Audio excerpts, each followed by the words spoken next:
and welcome to another video. Today I am so excited. I am sharing with you the Ascension Tarot by Dani'el Norman. This is a deck that has been on my wish list for like forever. I've watched this deck online for many months. It's something I've wanted for ages. And I am so lucky because Danielle and I had a chat and she agreed that I could review this for you. And so here I am sharing it today. Danielle has also created other decks in the past, including Odin's Playbook, a Norse tarot tale. This is a deck that originally I didn't gel with, but now I couldn't be without. I absolutely love it. It's a go-to deck. I can guarantee you that the Ascension is going to be in my top 10. I can already feel it. I've had a little flip through it before this video. It came with a couple of postcards. I'll just zoom out so you can see them. This one here is a 10 of crystals. Beautiful, isn't it? And then we've got the world with 4 different trees there. And then we've also got Sirius B, the Syrians, with the mermaid, or merman, sorry, with the orcas in the background. Absolutely delightful. They are blank on the back, so they will be going on my wall. For those of you who are aware and who've seen my Instagram, I've got a wall covered in tarot shelves and artwork. These are going to be part of it. I was also given this card here, which advertises the Ascension Tarot, Odin's Playbooks, and then the new decks that are coming out, which I also hope to work with Danielle for. You can find Danielle at the astralmermaid.art on Instagram. You can also find Danielle on her website, which is www.danielnorman.ca, because Danielle's in Canada, so I've got this business card as well. So I'll put them to one side for the time being, and we will focus on the Ascension. Now this deck comes in a beautiful, sturdy purple and green coloured box with the titling on and examples of the cards. And on the back of the box, you can see there are also, I'll just zoom out slightly, there are examples of the cards. It says there it's an 80 card deck. Now tarot is usually a 78 card deck, so there's 2 extras here. It's written and illustrated by Danielle. And she explains that the Ascension Tarot brings you into a universe of both traditional and non-traditional archetypes, animals, and outer dimensional symbolism. It invites you to explore your life in a more holographic and multidimensional way. There's magic, messages, and whispers everywhere around you, even in the places you cannot yet see. May the Ascension Tarot become your trusted guide into your own ascension process. Now this, to me, I can't wait to use it as part of my ascension process. I love that we've got the thumb guides here because I always find it tricky opening boxes, so that's perfect for me. And you can see that there's there's lovely patterns around the edges of the box. And I'll show you what's in there in a moment. But inside the lid, you can see here it explains, I hope the Ascension Tarot becomes a beautiful friend to you, helping you unlock your highest potential, live your best life, and calm the storm within in love and light. And then it's signed. Now, I can't tell if Danielle signed that herself or if that is just, I think it might be printed on, but how lovely to have the messages inside the box. It sort of reminds me, in a way, of the inside of this box. This is one of my favourite tarot decks. And the inside of the boxes have also got messages. So I really like that because it's something that I really do love, having the messages in a box. So I'll pop that there for a moment. Inside the box, you have a small guidebook. I will show you that now. It's just black and white printed, and inside of which is an introduction, major arcana keys, the suit of wands, suit of cups, suit of swords, and suit of crystals rather than pentacles. And then the characters of the Ascension Tarot, a thank you, and a bibliography. Only those beings which exist in the highest order of light may stand in my presence, and so it is. Thank you, thank you, thank you, and so on. So Danielle explains the Ascension Tarot in her introduction, and then she goes on to explain each of the major arcana cards. And they've all got key numbers there. So you can see there is an explanation of the reverse of a card and the upright. But even the minor arcana, they're just over 1 or 2 pages. So it's very simply done. It's a very simple guidebook, which is fine for me because I know the tarot. For those who don't know the tarot, they might want to buy a more detailed guidebook to help them. And then they've got the characters here and who features in the deck. And then at the very end, we should have a little about section, a bibliography about Danielle. So that's the guidebook, which is really nice and useful. It's very similar to the guidebook for Odin's Playbook. Then we've got the cards. Look at these. Again, in the bottom of the deck, we've got a message. It says, have faith in the whispers you hear. And I love that this box, the actual packaging, is carrying messages as well. It's just really beautiful. So moving back to the cards, they are a standard tarot size. They are symmetrical, so you can read both upright and reversed readings. They've got a beautiful purpley green sort of astrological background to them on the card backing. And then we've got this beautiful green edging. It's absolutely gorgeous. Funnily enough, and I keep showing you the light seers, but funnily enough, I actually edged one of my favourite decks in almost the same green. So this is like, it feels like it's been made for me. So we'll have a look now at the cards. I'll start with this card here, which comes with the deck. It explains two spreads, which is a daily 1 card reading and the 3 card spread. So it gives you options of what you can do there. So that's just a little bonus card that I'll put to one side. Here we go with the cards themselves. They are borderless. This card stock is really smooth, sort of matte. It's just delicious. I can't explain how delicious it feels in my hands. So here we go. Now we've got all the cards are numbered and titled, and as you can see, the numbering is written in this beautiful white italic writing over the full image of the card. And immediately, as I started looking at the cards, I noticed, obviously, the Fool has become the Soul.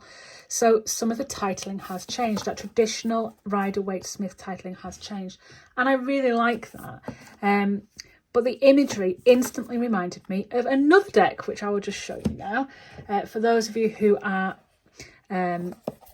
fans of the Moonchild and the Starchild Tarot by Dani'el, not Norman, this reminded me of this deck because the imagery in this deck is quite astral and celestial, and it just reminded me of this. So again, this is one of my favourite decks alongside the Light Seers, and I can just see the Ascension is going to fit in perfectly. So we've got the Soul. The imagery is just divine. It's absolutely beautiful. We've got the Magician, and as I mentioned before, all the characters are listed that are featured in this deck. So these are real people that have been photographed and are featuring, and they also feature in this booklet here. There are the names of these people, so I could look them up, but I'm not going to right now. So we've got the Magician. I love how all the symbology is there, that he's holding a giant crystal. I love that he's held the right pose. I even like that he's got a serpent on his shirt there. And I do like that he's actually in jeans. So even though the Magician is seen as someone who's very talented at everything, he's actually just in his jeans looking quite casual. Then we've got the High Priestess here, beautiful with a third eye on her. And we've got towers in the background, if you will. I love this, and the moon. It all just feels like, obviously, the High Priestess is very intuitive, in tune with her emotions, in tune with what's going on. We've got a dolphin in the background. We're linking water, we're linking earth, we're linking all the elements there. It's just beautifully, beautifully done. Moving on to the Empress, you can see the titling at the bottom. Again, we've got this sort of fertile, pregnant lady here. But I like that the different characters that are being used in the different colours, because we've gone from these blues and purples to this bright sort of fertile orange with, I think it's tomatoes or apples in the tree. It won't be tomatoes, Rachel, think about it. It'll be apples. Apples in the tree there. It's just beautiful, this sort of fertile card. And then we've got Emperor, who...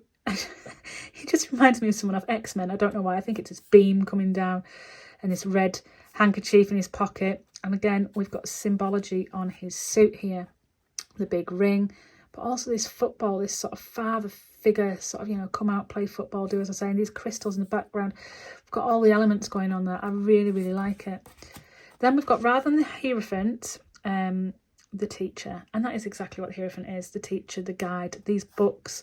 And then we've got these beautiful, I thought there were swans at first, but they're not, the big crystals, but I thought swans, crystals, yeah, framing in, and the butterfly, this sort of, like old sort of archetype of a teacher, but with this butterfly of guidance.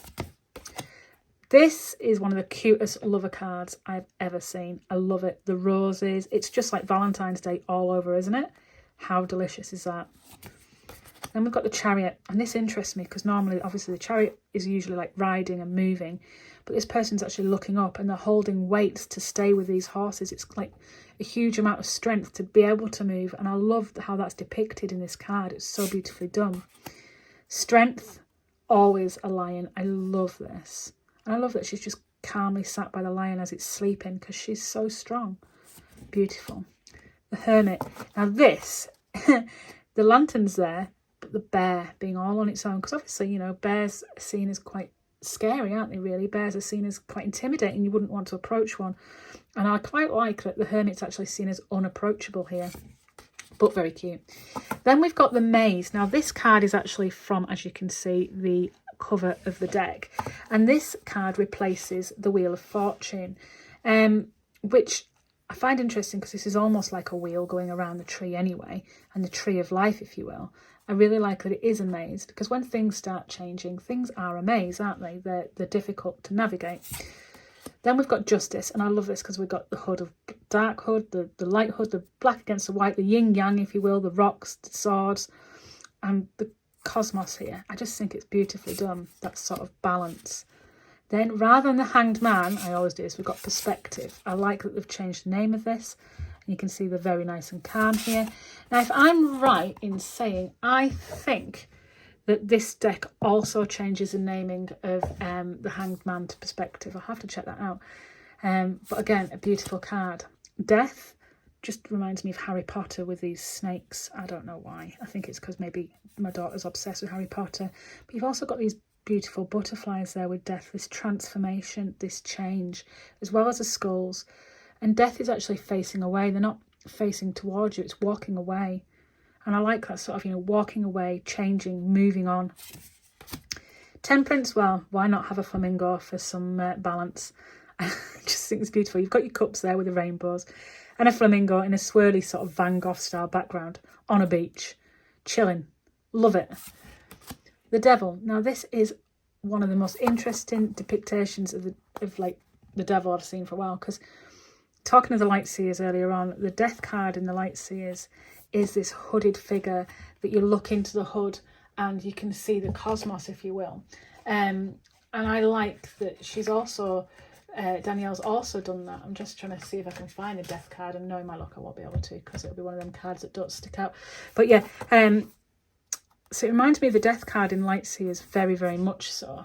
But it's just this difference that the Devil's seen as almost like a deathly figure, aren't they? They're seen as this sort of cloaked, but in red, this flames and fire. But if you look carefully, we've got a chessboard here, which is all about strategy, and this eagle that's caged.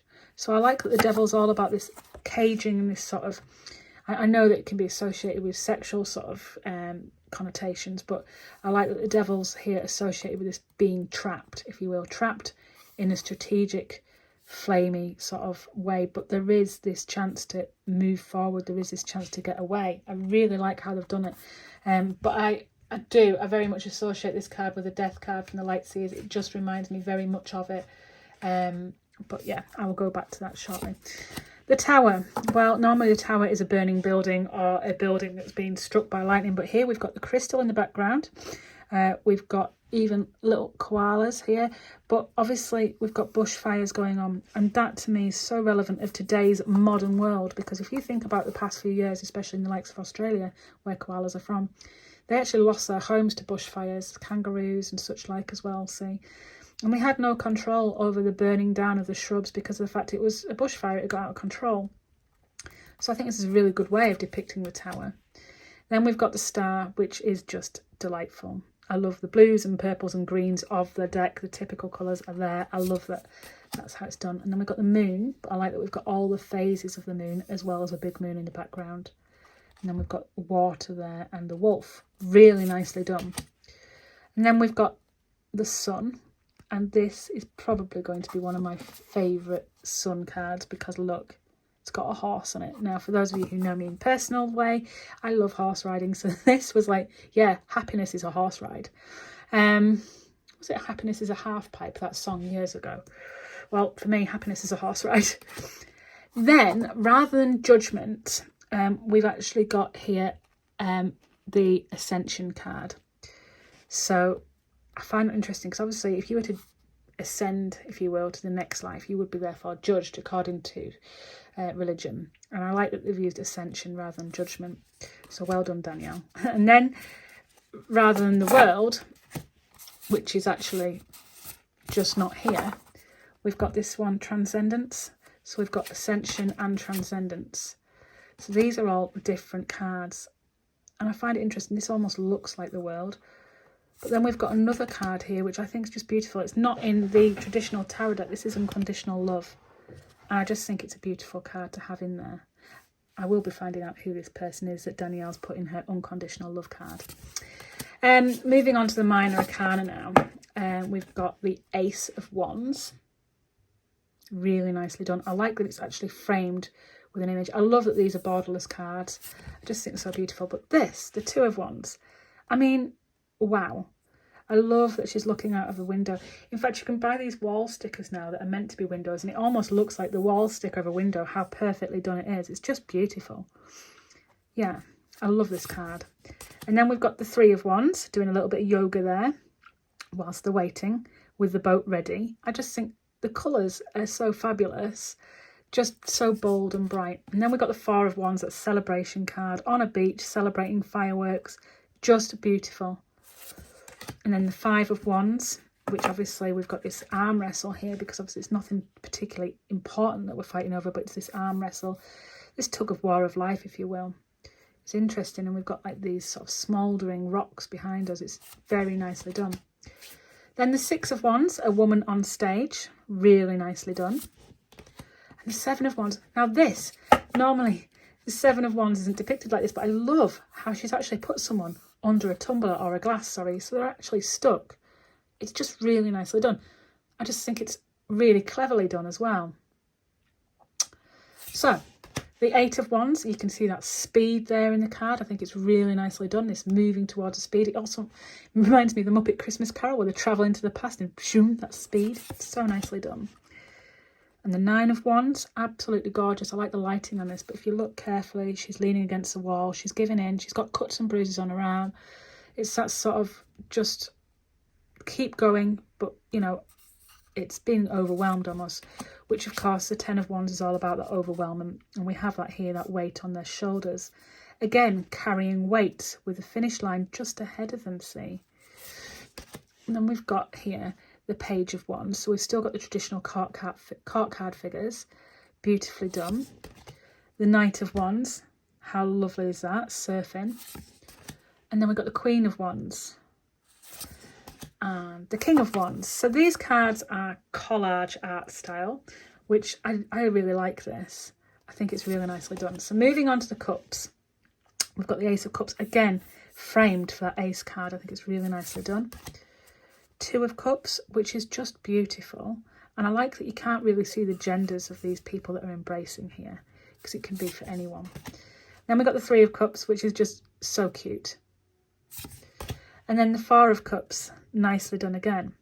Now, this is a deck that reminds me of quite a few different decks, as I've said, and I've sort of seen similarities in other decks, but this Five of Cups, so darkly done, I find quite interesting. So dark you can barely make out the figure here, but they're surrounded by these light cups, some of which are still upright. So it is this like grief card, followed by the Six of Cups, which I just think looks so pretty, like a perfect picnic with lights in the trees and everything just perfect there. But this nostalgia of looking down the childhood sort of route.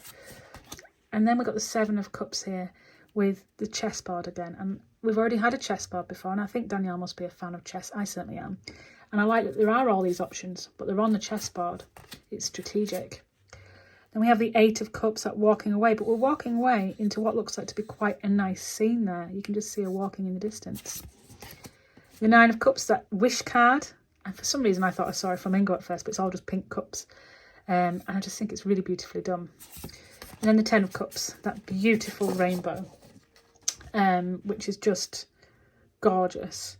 I think it's so nicely done. And then we've got the Page of Cups, all in pink. I really like this. And then the Knight of Cups. Now this is where this deck just reminded me so much of the Lightseers in every which way, because of the flowers in his hand, because of his looks, even because of the stance, that heart tattoo on his arm, everything about it, the picnic blanket there on the floor. It just totally took me to the Lightseers. So that's part of the reason I saw this deck and I wanted it, because I thought, this is how much I love the Lightseers. I know I'm going to love the Ascension. So that's the Knight of Cups. Then we've got the Queen of Cups and the King, which is very Little Mermaid, isn't it? Moving on to the Ace of Swords, again framed, beautifully framed. And then we've got the Two of Swords there, which is split, and I like that it's split. You've got dark and light, and you've got these sort of two options, the dark side and the light side, and the two different paths, that choice. Three of Swords, really interestingly done, that broken heart. And the Four of Swords being a hammock of rest. I really like this. Five of Swords, again, it doesn't look that bad. Normally the Five of Swords is quite a lot of quarrelling and upset and distress. But this deck, it just looks kind of like, well, yeah, you've got to get through here. This isn't going to be easy, but it's not hard. It's not going to be the worst thing in the world. Then we've got the Six of Swords here with all the butterflies and the whales. And that's sort of moving away. I like it. It's really nicely done. Seven of Swords with that looking out from behind a tree. Even the owl's looking out. And Seven of Swords is usually like the card of deception and being deceived and being conned. And I like that actually, that the spying, the looking, the checking, they're able to see. Then we've got the Eight of Swords, which is usually someone's trapped in the middle. There is no one trapped in the middle here, but there is a gate. It's like the only way you can get to these luscious green fields is by getting through your own traps. It's really nicely done. The Nine of Swords, which I found interesting because it's like a bridge, but you actually look like you're walking on a sword there. And it almost looks like Dementors from Harry Potter up here. It's just interestingly done. And the Ten of Swords. Now, I really, really, really relate to this card because of the fact that, look, it's knitting and it's textiles, and they've stuck the pins, or the swords, sorry, straight through the textiles. I love textiles. I work with textiles. So this, to me, yeah, total overwhelming, total end of game, being stabbed straight through your sewing. That's, yeah, not good. Then we've got the Page of Swords, stood on the world with a telescope. I think that's just so nicely done. And the Knight of Swords, he's looking cool dude, yeah? A friend in the background there. We've got eagles flying around in the sky, or maybe it's buzzards. Motorbikes, all cool, happy. Then we've got the Queen of Swords looking very serious there, with a unicorn in the background and the bird. The King of Swords, tattooed, beard, the man with the bird. Not my favourite card, but I do like the depiction here. And then moving on to the crystals. Now, I spoke before about which deck was it? The Star Child Tarot. And I said about how they also have decks with different titling, and she does indeed. So here you can see Dani'el, I'm just thinking Danielle Norman, is it Danielle? I'm losing surnames now, my brain's going. Danielle Noel, sorry, not Danielle Norman. Danielle Noel, who made the Star Child, so this one's Danielle Norman, obviously has chosen crystals as well. So I found that interesting because this is also another one of my very much favoured decks that I like to use. So we've got crystals in here too.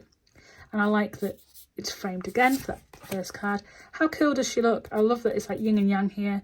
That's split for the Two of Crystals. The Three of Crystals is just gorgeous. It's like a tree coming out of a person's body with crystals in the tree, and it's held together by a planet. And it's this teamwork, really, isn't it? The Three of Coins, or Pentacles, or Crystals, sorry. And it is this teamwork of nature against humans here, working together.